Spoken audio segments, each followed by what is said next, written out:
गुरुर्ब्रह्मा गुरुर्विष्णु गुरुदेवे महेश्वरा। ओम साक्षात् परब्रह्म तस्मै श्री गुरुवै नमः। गुरु शिष्य की परंपरा वैदिक काल भारत वर्ष का स्वर्णिम काल रहा है, जिसमें भारत सोने की चिड़िया थी। देश शरीर के अंदर का जो दृश्य है, दृश्य को ही देश कहा गया है। आंतरिक देश दृश्य की जो शक्तियां हैं, कुंठित हैं, संकुचित हैं, उनको फुलाना, उन शक्तियों को फैलाना, बिखरी हुई शक्तियों को संगठित करना, सुनियोजित करना, आंतरिक स्वच्छता से बाहरी स्वच्छता, निर्मलता। बाहर प्रदेश है, शरीर के अंदर देश है। देश का संबंध प्रदेश से, आंतरिक संतुष्टि, बाहर की संतुष्टि, आंतरिक शक्ति, ये समानता का, सम का, समान, अपने ही समान, दूसरे की पीड़ा, दूसरे की कष्ट, दूसरे का दुख को समझने का अनुभूति है। अपने ही समान अब दूसरे को समझने का परिवार की प्रवृत्ति है। परिवार का जो मुखिया होता है, उसका दायित्व होता है कि सबसे पहले परिवार के हर सदस्य के लिए अपने ही समान सुरक्षा, सुख, शांति, समृद्धि प्रदान करे। उसके बाद अपने लिए सोचे। उसका जीवन परिवार के लिए है। 50 वर्ष तक, 50 के बाद उसकी जिम्मेदारी परिवार, समाज के लिए, देश के लिए है, सुनियोजित किया गया है। तो ये समान, अपने ही समान सबको समझा जाए। अपनी तुलना ईश्वर अंश जीव अविनाशी, ईश्वर से तुलना संसार के लोगों की जाए, पूरी सृष्टि की जाए। परमात्मा का प्रतिनिधि, सेवक के रूप में अपने को स्वीकार किया जाए। और जो दायित्व है, परमात्मा ने जो सृष्टि की उत्पत्ति का कारण है, उद्देश्य है, परमात्मा के उद्देश्य को अपना उद्देश्य समझा जाए, उसे अपना उद्देश्य बना लिया जाए। जो सुंदर प्रकृति, सुंदर सृष्टि, सुंदर दृष्टि, सुंदर दृश्य, परिदर्श, परिवेश होना चाहिए। परमात्मा ही है जो अंशों में विभाजित हो गया। अंश में विभाजित होने से जो सुंदरता के लिए विभाजित है, एक रंग से सुंदरता नहीं होती, सुंदरता के लिए अनेक रंग होते हैं। लेकिन जब वही अंश में एकता होती है,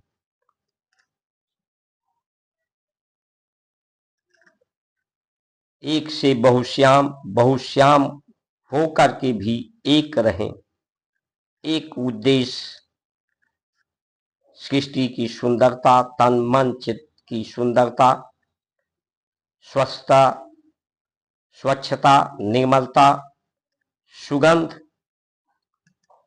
सांसों में सुगंध, वाणी में ओज, चेहरे पे तेज, शांति का भाव, समभाव रहे। धर्म से शक्ति प्राप्त होती है। सूर्य को जल देने से, व्रत उपवास से शक्ति, सामर्थ्य परिवार में, सब में पैदा करें, आचरण पैदा करें सत्य का। उस परमात्मा के दायित्व का निर्वहन करने के लिए पूरे विश्व को, पूरे जगत को अपने परिवार के रूप में समझें। ये जिम्मेदारी, उत्तरदायित्व, यही ईमानदारी, समझदारी, जिम्मेदारी, बहादुरी है। साधना से यानी अपनी तुलना परमात्मा से, जगत की तुलना परमात्मा से, और उसके लिए अंदर की कुंठा संचित जो शक्ति है, उस शक्ति को पूरे जगत में फैलाएं। यही मानव का धर्म है। लेकिन जो आज की व्यवस्थाएं हैं संविधान की, अधिकार प्राप्त करने की, जब ईमानदार सेवक मालिक की, जो जगत का मालिक है, उसके दायित्व का अपना दायित्व समझ लेता है, तो मालिक स्वयं अपने समान शक्ति, सामर्थ्य, अपनी व्यवस्था अपने सेवक के हाथों सौंप देता है। यानी सेवक भी एक तरह से मालिक की तरह से जीवन व्यतीत करता है। लेकिन ये संविधान, जिसको कुछ लोग माथे पे लेकर लगाते हैं, कुछ लोग हाथ में लेकर घूमते हैं, इस परंपराओं से, जो ऋषियों मनीषियों ने जो परंपराएं, संविधान, सम का विधान दिया, विधाता के विधान के अनुरूप दिया, उसे तुच्छ समझते हैं। और जो साधारण व्यक्तियों के द्वारा बनाई गई व्यवस्था, जो सम नहीं है, समदर्शी नहीं है, लोगों को बांटने वाली है, खंडित करने वाली है, उस व्यवस्था को इसलिए, क्योंकि ये कहते तो पूरा भारत मेरा परिवार है, तो परिवार का मुखिया अपने को समझने वाले कैसे अपने ऊपर ये लाखों रुपए रोज खर्च करते हैं अपनी निजी सुरक्षा के लिए, अपनी निजी सुविधा के लिए। यानी एक तरह से या तो ये मूर्खता पूर्ण उद्देश्य है इनका, अनीतिपूर्ण उद्देश्य है, अपने परिवार पर अन्यायपूर्ण रवैया है इनका, कि परिवार के लोग परेशान हों, ऐसा लगता है। इस व्यवस्था से अनुभव होता है कि ये अधिकार की बात करने वाले पूरे भारतवर्ष के लोगों के जीवन पर इनका अधिकार है।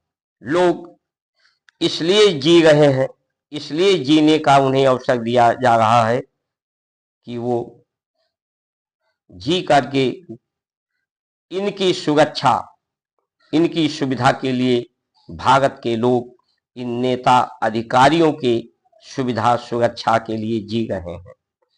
जो महान होता है, नाम को अमर करता है, परिवार, देश, पूर्वजों का, धर्म का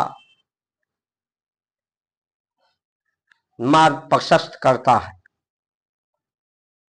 अपने समान लोगों को धारणाएं पैदा करता है कि मेरे पीछे महान विभूतियां खड़ी हैं,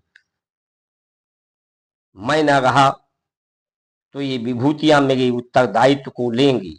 अपनी सुरक्षा के लिए चिंता नहीं करता, अपने मरने की चिंता नहीं करता। लेकिन ये नेता अधिकारी अपने मरने की चिंता ज्यादा करते हैं।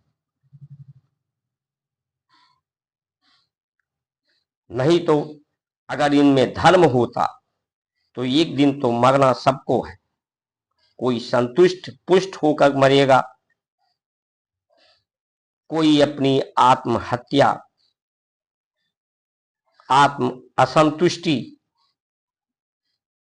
की स्थिति में कोई रो रो कर मरेगा पैदा होकर, पैदा हुए तैसे रोए वैसे, दूसरे में कमी निकालकर दूसरों को अपने समान न समझकर अपने से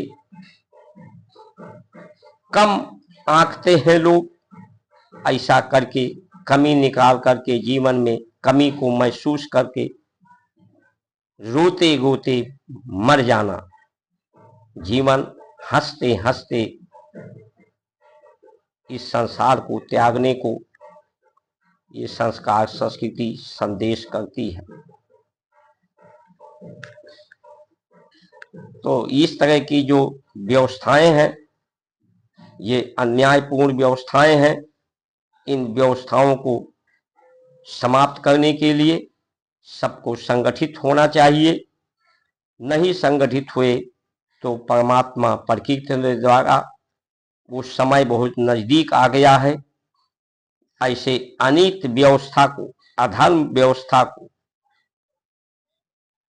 समाप्त होना सुनिश्चित हो गया है। कुछ वर्षों में ये दृश्य आप लोगों के सम्मुख प्रस्तुत होगा। जय श्री राम।